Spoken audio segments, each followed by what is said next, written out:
Hi everyone, I'm back. I'm so happy to be able to talk to you all again. In April of this year, the First Lady of Canadian Puppetry, Noreen passed away.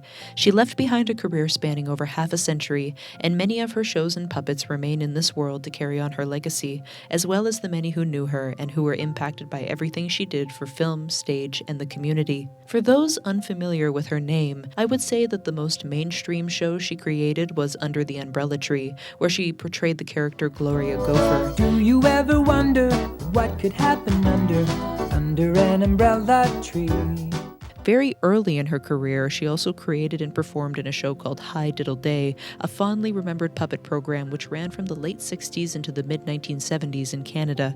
She performed on the shows Read Along, Télé Français, Sesame Park, and Naughty, as well as many, many others. The amount of puppets she built for ads, educational programming, stage shows, TV shows, and just for fun is out of this world. And you probably have encountered a Noreen puppet at some point in your life. Noreen was constantly creating, building, and performing puppets for stage, screen, and everything in between. During her later life, she began the Puppets Up Festival in her hometown of Almonte, Ontario, a yearly festival of puppetry, beginning with a parade and featuring many shows and workshops for the public to attend. However, during her storied and vast career, some creations just didn't quite make it off the ground. Today we're going to talk about a television pilot not available to the general public until very recently, starring some of the most famous Canadian puppeteers putting together something you would only expect to see on weekday mornings in Canada.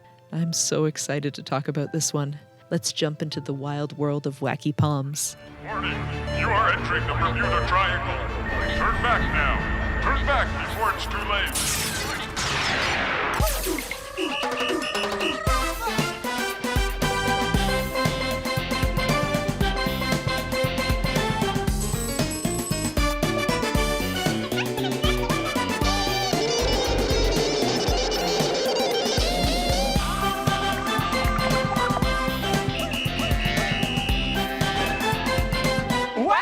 Wacky Palms! In the Bermuda Triangle, there is a resort called Wacky Palms, which houses an unusual array of animal guests and employees. The resort is owned by MooMoo the cow, fittingly wearing a muumuu. On this particular day, there is a health inspector at the resort finding many code violations. This way, Inspector, darling. Absolutely disgusting. Turns out the health inspector is a member of BOFL, or Business Opportunities for Fowl Organizations. Fowl like a bird. The minute our phony inspector closes Wacky Palms, Boffo will buy it for a song. Buffo boss. Yeah, Boffo. Business Opportunities for Fowl Organizations. Boffo is us. We are Boffo. Oh, yeah. And this inspector guy is gonna close them out? Yeah, that's right. That's what I'm paying him for. This group waits in a submarine out in the water for their chance to take over the resort, which, by the way, and probably not to your surprise, is magical and contains the ability to transport individuals to the island from other places and times. The members of BOFL, including a vulture, although my headcanon says that this is a dodo bird, and a cow who is the cousin of MooMoo. While the attempt to close down the resort so they can take it over isn't going very well, a major storm suddenly hits Wacky Palms, an unusual storm, as expected in the Bermuda Triangle, and many different time and place portals are opened briefly.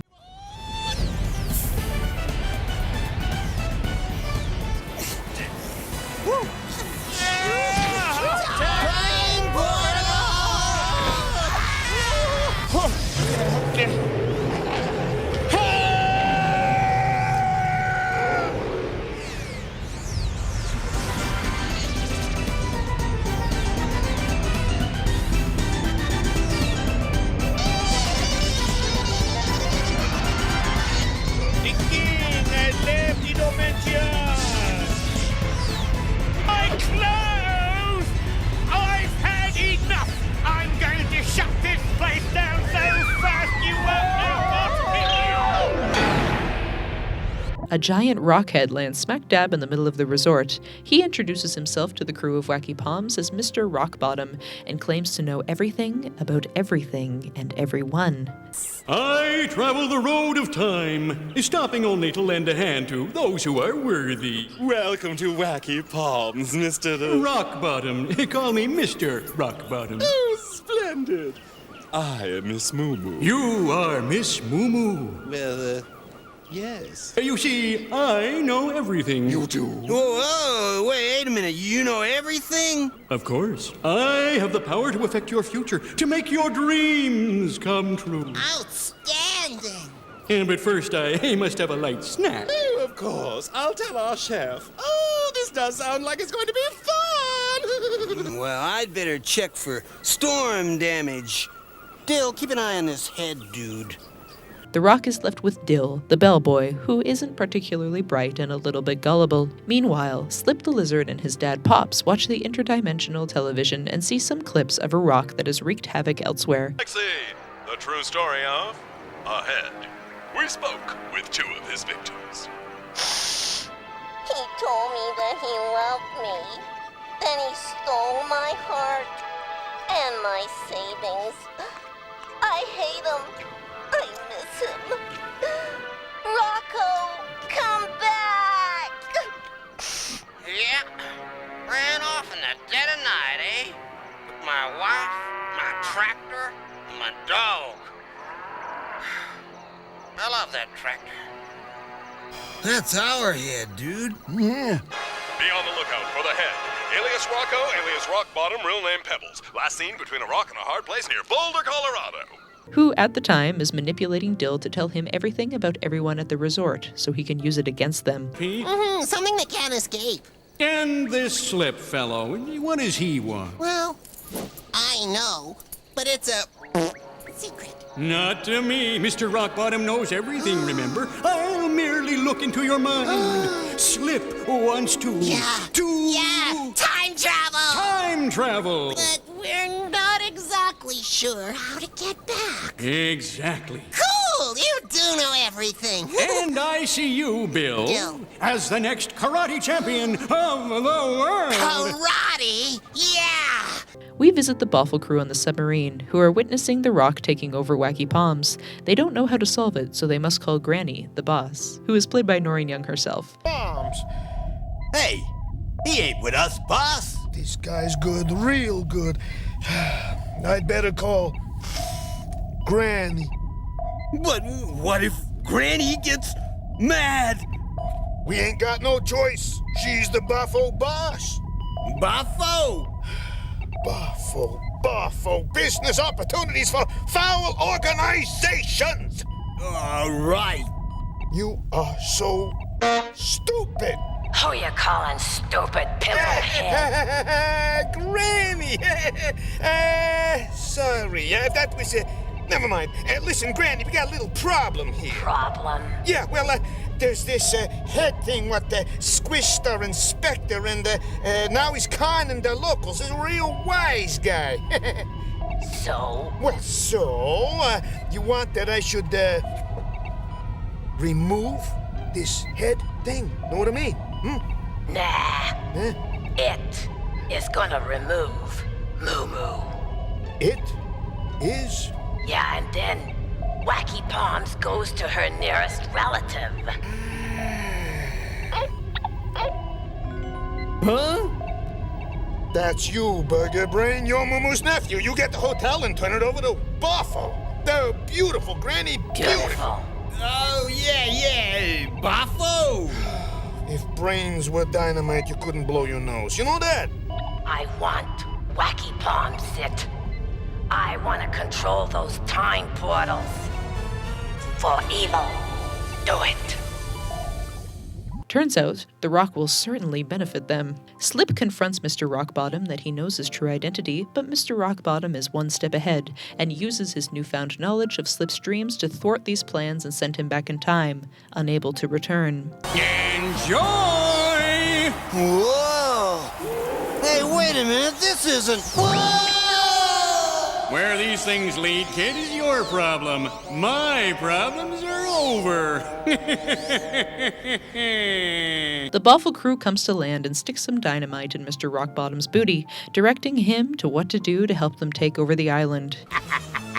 Then I will tell your future. No. We'll tell you yours.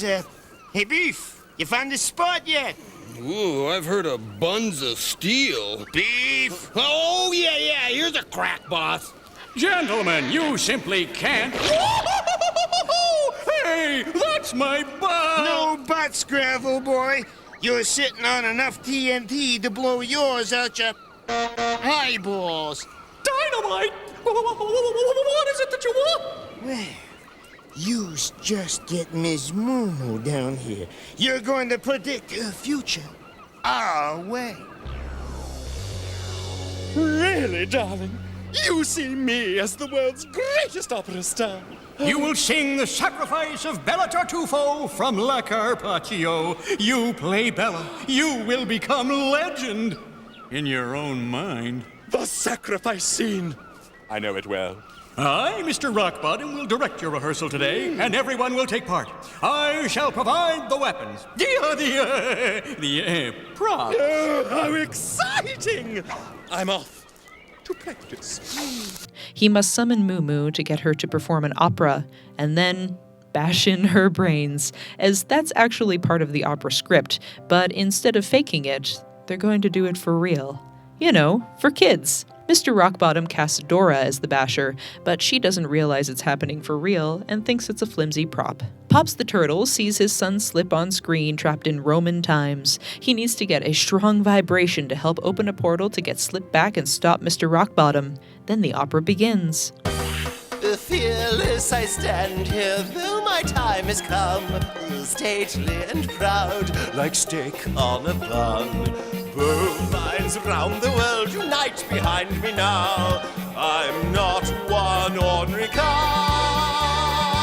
Cue the dog, quick! Because it's not so nice. Yes, sir, Mr. Head. A sacrifice. Slip still in that goddamn Roman Colosseum. Pops, is that you, man? Oh, get back here quick before MooMoo gets her beanie bashed in. Oh, I'm trying, man. Look, Pops, I think I can do it, but I need a strong vibration at your end to break through. Oh, vibration? Where am I gonna get a strong vibration? Look, gotta go. Oh. Chin up. Here comes the executioner in black. Those are the facts. I can't relax.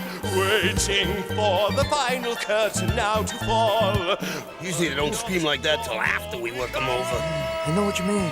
I'll stay and fight the cause. Oh, how am I gonna get a strong vibration? Oh, hey, I did it! Oh, Slippy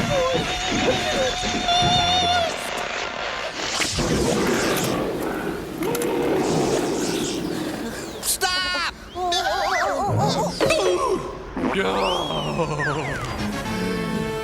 Let's get out of here! Whoa, that sounds like Zit and Beef. Should have known they were here. Mr. Rockbottom then escapes through the wrong portal. Hey! I wanted the Grand Caymans, not the Grand Canyon! So long, Sockrotten! That's Rockbottom! And MooMoo thanks everyone for saving the resort. Thank you all for saving the hotel. And me. I've learned a most valuable lesson, that if I am to become a star again, I must do it the old-fashioned way. Practice. You mean singing practice? I promise to practice 6 hours every day.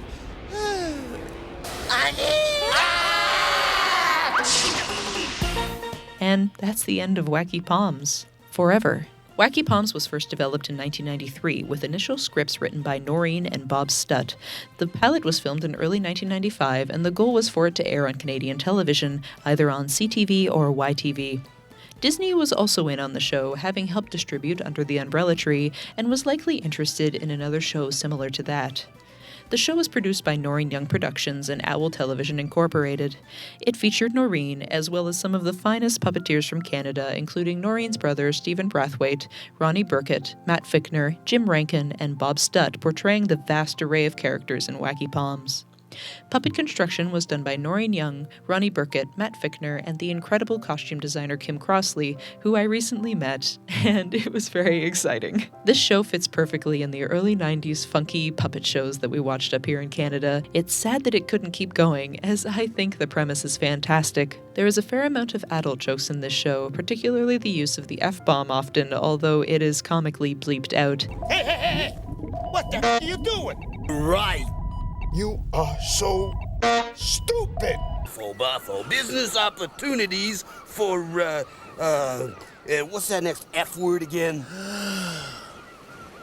As sad as it is that this didn't continue, the episode works really well in its own. The characters are fun, the plot is straightforward, and the set is great. The show overall is just what I want it to be. There was also another Noreen pilot, Bats, that also didn't get past the pilot, but is equally intriguing, maybe to be talked about in a future episode, as it also has recently become available to the public to watch thanks to Ben DeRoche, who has been kind enough to open up the world to these two obscure Noreen classics. The puppets from Wacky Palms now exist in various locations. Interestingly enough, the YouTube channel Spell Fury Castle has had many puppets pop up.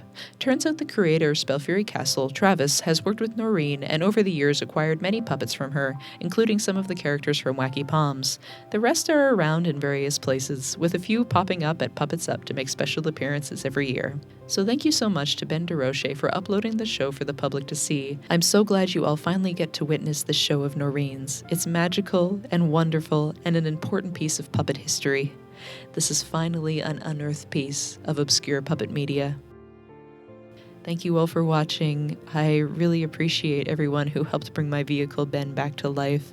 It's been quite an adventure this summer and this fall, and I just want you to know that I appreciate each and every one of you so much. If you enjoyed this video, please remember to like, comment, and subscribe. And for me, it is the McChicken, the best fast food sandwich. Thanks for watching, and I'll talk to you later.